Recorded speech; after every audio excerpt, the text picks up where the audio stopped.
Hello guys, आज हम solo levelling season 2 के एपिसोड 8 को एक्सप्लेन करेंगे। एपिसोड के शुरुआत में जिन्वू फाइट कर रहा था। जिन्वू उसे पकड़कर उसके ऊपर हमला करने वाला होता है। वो कहती है मैं सरेंडर करती हूँ, मुझे मत मारो, प्लीज मेरी जान बख्श दो। जिन्वू अपने मन में कहता ये आवाज क्या तुम। फिर जिन्वू उसका मास्क उतार देता है। फिर हमें दिखा जाता वो एक लड़की है। वो लड़की कहती है मुझे माफ करना, और वो कहती है कि हम हार गए। जिन्वू कहता तुमने हम पर हमला किया और तुम चाहते हो कि हम तुम्हें छोड़ दे। मैंने तुम्हारे साथियों को भी मार डाला। वो कहती ये तो बस मुझे प्रोटेक्ट कर रहे थे। जब तक मैं जिंदा हूँ मुझे लगता है कि वो खुश होंगे। जिन्वू अपने मन में कहता तुम ऐसा कैसे कह सकती हो। वो अपने मन में कहता कोई बात नहीं, फिर वो उसे छोड़ देता है। इसके बाद वो जाने लगता है। ये देखकर वो अपना हथियार निकाल लेती और कहती यही मेरा मौका है। वो जैसे ही उसके ऊपर हमला करती है टस अपने सील को एक्टिवेट कर देता है। जिन्वू कहता है तुम क्या करने की कोशिश कर रही हो। वो डर जाती है और वो कहती है मैं तुम्हारे लिए कुछ भी करूंगी। जिन्वू उससे कहता है क्या मुझे फ्लोर एंट्री परमिट मिल सकता है। वो बताती वो उसके फैमिली के पास है। अगर तुम मुझे छोड़ दोगे तो मैं तुम्हें वो दे सकती हूँ, और मुझे नेक्स्ट फ्लोर का एंट्री परमिट का लोकेशन भी पता है। और यह सुनने के बाद जिन्वू उसके पास आता है। फिर जिन्वू से डराता और कहता क्या मैं तुम पर भरोसा कर सकता हूँ। वो डरते हुए कहती है बेशक, मैं तुमसे झूठ नहीं बोल रही हूँ। फिर जिन्वू को भी उसके ऊपर भरोसा हो जाता है। जिन्वू कहता ठीक है तुम मुझे परमिट दिला दो, मैं तुम्हें कुछ भी नहीं करूंगा। जिन्वू उससे कहता तुम लोग कौन हो। इसके बाद हमें एक आइलैंड का सीन दिखाया जाता है। हम देखते हैं वहाँ के हालात काफी खराब थे। फिर हम एक बग को देखते हैं, वो इंसान के ऊपर हमला कर देता है। वो डीमन कहती है मैं इसीलिए हूँ, मैं सबसे बड़ी बेटी हूँ। जिन्वू उससे कहता है मैं तुमसे ये नहीं पूछना चाहता था। जिन्वू अपने मन में कहता है मुझे लगता है कि मुझे इन्फॉर्मेशन मिल सकती है, मुझे मैजिक बीस्ट और सिस्टम के बारे में पता चल सकता है। जिन्वू उससे कहता है तुम्हारे दिमाग में क्या चल रहा है, तुम्हें इंसानों को मारने के लिए आवाजें सुनाई दे रही है। वह डीमन कहती नहीं, लेकिन हम एक और कमांड सुनते हैं। जिन्वू उससे कहता है कौन सी कमांड, कि हमारे एरिया को प्रोटेक्ट करो। जिन्वू कहता है कब से। जिन्वू का मतलब है तुम्हें ये आवाजें कब से सुनाई दे रही है। वो डीमन कहती जब से हम यहाँ आए हैं। जिन्वू कहता है इससे पहले तुम कहाँ थे। वो बताती द डीमन रियल में। हम होश में आए थे तो हम खुद को यहाँ पर पाए थे। जिन्वू कहता तुम लोग डीमन रियल में क्या कर रहे थे।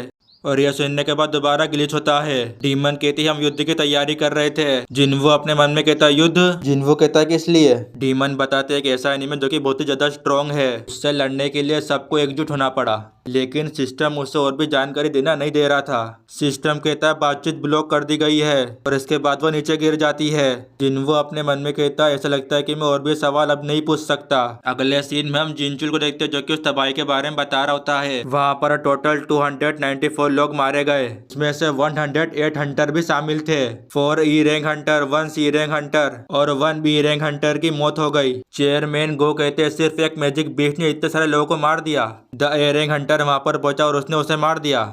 इसका मतलब वो एंड ए रैंक के हंटर के बराबर थी। जिनचुल बताता उसकी बॉडी के ऊपर इन्वेस्टिगेशन डिपार्टमेंट काम कर रहे हैं। चेयरमैन गो कहते हैं वो आइलैंड जेजो आइलैंड से 120 किलोमीटर दूर है। अगर वो एंड के पास इतना स्ट्रॉन्ग फ्लाइंग एबिलिटी है तो वो हमारे नेशन में भी आ सकते हैं। फिर वो कहते हैं जल्दी से जापान को सपोर्ट करने के लिए रिक्वेस्ट करो, और पहाड़ी एरिया वाले कंट्रीज को भी वार्न कर दो। जो वक्त आना था वो आ चुका है, अब हर सेकंड महीने रखता है, हमें उन लोगों से पहले उनके ऊपर अटैक करना होगा। फिर वो अनाउंस करते हैं कि मैं हंटर एसोसिएशन का president Jeju island red mission के लिए ऑर्डर देता हूँ। अगले सीन में वो डीमन जिन्वू से माफी मांगती है। मुझे नहीं पता कि मैं क्यों बेहोश हो गई। जिन्वू कहता है अब तुम कैसा महसूस कर रही हो। वो कहती है मैं ठीक हूँ, और वो कहती क्या तुम्हें मेरी चिंता हो रही थी। जिन्वू उससे कहता है एक तरह से। अगले सीन में हम देखते हैं डीमन किंग जिन्वू को देखकर डर रहा था। वो अपनी बेटी से कहते हैं तुम किसे अपने साथ लेकर आ गई, क्या तुमने इसे नहीं देखा। ये बंदे के शेडो में कितने सारे सोल्जर छुपे हुए हैं। जिन्वू अपने मन में कहता है कितने समझदार है। वो कहते हैं अगर तुम मेरी बेटी को धोखा देना चाहते हो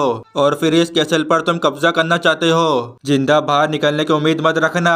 फिर हम देखते हैं सारे सोल्जर जिन्वू के पास आ जाते हैं, और डीमन अपने फादर को रुकने के लिए कहती है। जिन्वू फादर से कहता है मैंने उससे वादा किया है, अगर ये मेरे को एंट्री परमिट दिलाएगी तो मेरे से कुछ भी नहीं करूंगा। वो अपने मन में कहते हैं इसने दोनों को हरा दिया है तो हम इस बंदे से नहीं लड़ पाएंगे। इसके बाद वो उसे एंट्री परमिट दे देते हैं। फादर उससे कहते तो तुम्हारा काम हो गया ना, तो जल्दी से चले जाओ। जिन्वू उनसे कहता एक और बात है। फिर जिन्वू उसे अपने साथ ले जाने की बात करता है। फादर शौक होते हुए कहते हैं क्या। जिन्वू कहता है मुझे गाइड करने के लिए इसकी जरूरत है, क्योंकि इसे बाकी की परमिट लोकेशन पता है। लेकिन यहाँ पर फादर बहुत ही ज्यादा गुस्सा हो रहे थे। फादर उससे कहते क्या तुम मेरी बेटी को प्रोटेक्ट करने की गारंटी दे सकते हो। और इस पे जिन्वू हाँ कह देता है। फादर कहते हैं ठीक है फिर। जिन्वू से कहता है प्लीज मुझे रास्ता दिखाओ एसिल। फिर हम देखते हैं एसिल को जो कि शर्मा रही थी। एसिल कहती है ठीक है। अगले सीन में हम देखते हैं डॉक्टर उसकी जांच कर रहे थे। वहाँ पर कोई आता और वो गिल्ड मास्टर को बुलाता है और यहाँ पर जिन्वू ने 89 मंजिल को क्लियर कर दिया था और यहाँ पर इग्रिस और टैंक दोनों का एक लेवल बढ़ गया है। उनकी ताकत लगभग एस रैंक और ए रैंक है। यहाँ पर हम देखते हैं एसिल को जो कि अपने साथ वाइन लाई थी। वो कहती है गिफ्ट तैयार है क्योंकि बातचीत बेकार हो जाती है। वो उससे कहता तुम मुझे वापस ले जा सकती हो। वो जिन्वू से कहती है मैं ऐसा नहीं कर सकती। 90 मंजिल के बाद हमें हाई रैंक के मॉन्स्टर मिलेंगे। वो बहुत ही ज्यादा स्ट्रॉन्ग है तो हम उन्हें गिफ्ट देकर परमिट ले सकते हैं। वो कहता अगर मैं तुमसे कमजोर होता तो क्या तुम मुझसे बातचीत करती। फिर वो कहता है मैं तुम्हारे रेडिस फैमिली को नंबर 1 तक पहुंचा दूंगा। कहती जिन्वू से तुम मेरे परिवार को क्यों बख्श रहे हो। जिन्वू कहता है क्योंकि मैं तुम्हें पसंद करता हूँ। और ये सुनने के बाद तो वह हैरान हो जाती है और कहती है क्या। जिन्वू अपने मन में कहता सबसे पहले जिनो था अब ये एसिल है। साधारण दिमाग वालों के साथ मैं अच्छी तरह से घुल मिल जाता हूँ। वो एसिल से कहता तुम वापस जा सकती हो। वो चिल्लाते हुए कहती है क्या। जिन्वू उससे कहता तुमने तो कहा था कि अगला दुश्मन काफी ताकतवर होगा। मैंने तुम्हारे फादर से भी वादा किया था। बस तुम मुझे परमिट का लोकेशन बता दो बाकी मैं खुद संभाल सकता हूँ। एसिल जिन्वू से कहती क्या मैं तुम्हारे लिए इतनी बेकार हूँ। जिन्वू कहता ऐसा नहीं है तुमने अच्छा काम किया। फिर जिन्वू उसे शुक्रिया कहता है। एसिल कहते मैं तुम्हारे साथ एंड तक जाऊंगी। और वह कहते कि मैं देखना चाहती हूँ एंड में किस टाइप का अचीवमेंट अचीव करता है। जिन्वू उसकी बात मान जाता है और वो उसे अपने साथ चलने के लिए कहता है। और यह सुनकर एसिल बहुत खुश हो जाती है। जिन्वू कहता जैसा कि एसिल ने कहा 90 मंजिल से मुश्किलें काफी बढ़ गई है। इसके बाद हम देखते हैं जिन्वू कुछ भीड़ से फाइट करता है। अगले सीन में हम देखते हैं चोय और चाय आपस में बातचीत करते हैं। हमें पता लगता है कि इन दोनों को भी जेजुआ आइलैंड के रेड के लिए कॉल आया था। इस रेड के लिए सारे एस रैंक हंटर को बुलाया गया है। वह अपने मन में कहती इसका मतलब तो हंटर संघ भी आएगा। चोय बताता इस बार जापान कंट्री ने कोऑपरेट करने का डिसाइड किया है क्योंकि उन लोगों पर फ्लाइंग हेड्स कभी भी अटैक कर सकते हैं। जब तक कि सारे हेड खत्म नहीं होते तब तक किसी को भी कोई फर्क नहीं पड़ता। फिर चाय कहती हम लोग कब जाने वाले हैं। चोय बताता अभी तक इसके बारे में डिसाइड नहीं हुआ है लेकिन मुझे लगता है कि यह जल्दी ही शुरू होगा। इस प्लान को डिसाइड करने के लिए एक बड़ी गिल्ड का हंटर हमारे कंट्री में आने वाला है। अगले सीन में हमें दिखा जाता है जिन्वू 100 फ्लोर पर पहुंच चुका था। एसिल कहते यहाँ कोई नहीं है। फिर हम देखते अचानक से वहाँ पर एक ड्रैगन आ जाता है। हम देखते उस ड्रैगन के ऊपर एक डीमन था और इस डीमन का नाम बेरन था। जिन्वू अपने मन में कहता क्या मैं उसे हरा सकता हूँ। और यहाँ पर एसिल भी काफी ज्यादा डर रही थी। जिन्वू अपने मन में कहता वो इतना ताकतवर है कि एसिल भी उससे महसूस कर सकती है। फिर हम देखते हैं वो डीमन अपने सोल्जर को समन कर लेता है। एसिल कहती हमें क्या करना चाहिए। जिन्वू कहता है मुझे पता और वो भी अपनी आर्मी को समन कर लेता है। और इसके बाद वहाँ पर फाइट शुरू हो जाती है। फिर हम देखते हैं वो डीमन आसमान के ऊपर अपना हमला करता है। ऊपर से रोशनी निकलती और वो जिन्वू की आर्मी को खत्म कर रही थी। एक हमला एसिल के ऊपर आता है लेकिन जिन्वू उसे बचा लेता है। जिन्वू अपने मन में कहता है यह साधारण बिजली नहीं है। फिर हम देखते हैं यहाँ पर जिन्वू के सोल्जर भी रीजनरेट हो जाते हैं लेकिन इससे जिन्वू की पावर भी खत्म हो रही थी। फिर हम देखते हैं जिन्वू स्पीड से जाकर उसके ऊपर हमला कर देता है लेकिन वो जिन्वू के हमले को रोक देता है। इसके बाद वो जिन्वू को दूर फेंक देता है और इसके बाद वो जिन्वू के ऊपर हमला कर देता है। जिन्वू कहता है ये मुझे ट्रैक कर सकता है। फिर जिन्वू फेंग को पुकारता, फेंग उसके ऊपर हमला कर देता है। फिर हम देखते ड्रैगन नीचे गिर रहा था। जिन्वू कहता अब जाकर तुम नीचे आए हो। ऊपर देखते देखते मेरी गर्दन में दर्द हो रहा था। अगले सीन में एक असिस्टेंट कहते आप सभी से मिलकर अच्छा लगा। और ये है गिल्ड मास्टर गोटो ryuji। वो बताते कि वो उनकी लैंग्वेज को ट्रांसलेट करेगी। फिर हम देखते हैं गिल्ड मास्टर उस लड़की को कुछ कहते हैं। वह असिस्टेंट कहती है सबसे पहले हम लोगों को ज्वाइन करने और एक साथ काम और डिसाइड करने के लिए तुम्हारा शुक्रिया। चेयरमैन गो कहती ऐसी कोई बात नहीं है, हमने ही सबसे पहले रिक्वेस्ट किया था। वह असिस्टेंट बताती जैसा कि फाइलों में देखा गया है। फिर वो उन सभी को उस बग के बारे में बताती है। ऑपरेशन के बाद पहला किड्स अंडे से निकलने के बाद ग्रो करते रहते हैं और 1 साल में मर भी जाते हैं।